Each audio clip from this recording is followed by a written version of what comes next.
Voilà, et j'habitais dans un quartier et on nous a brûlé notre camion. Et donc du coup, bah, j'ai pris en photo le camion brûlé et j'ai écrit un article dans le journal, une lettre à l'incendiaire en lui disant: «Écoute, je sais pas ce que tu as voulu me dire en brûlant mon camion.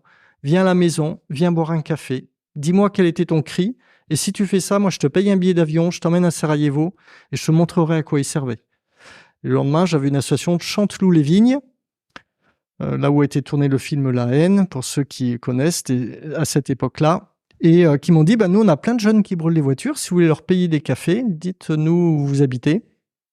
Voilà. Et donc, c'était pas tout à fait la proposition, mais j'avais lancé quelque chose, il fallait l'assumer.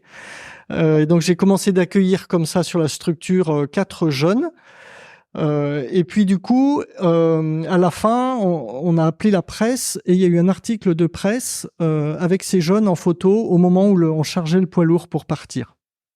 Et j'étais très frappé. Les jeunes, en voyant l'article dans le journal, ils étaient mais scotchés par cet article de journal.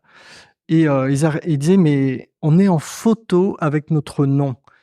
Dis-nous, quand on brûle des voitures, en fait, on n'est pas sûr de passer en journal et puis sinon on aura une petite ligne, ça sera marqué: «Les jeunes de Chanteloup ont brûlé 10 voitures» ou 20. Mais et là, ils étaient en photo avec leur nom et au bout d'un moment, il dit: «Mais je ne savais pas qu'on pouvait passer dans le journal en faisant le bien».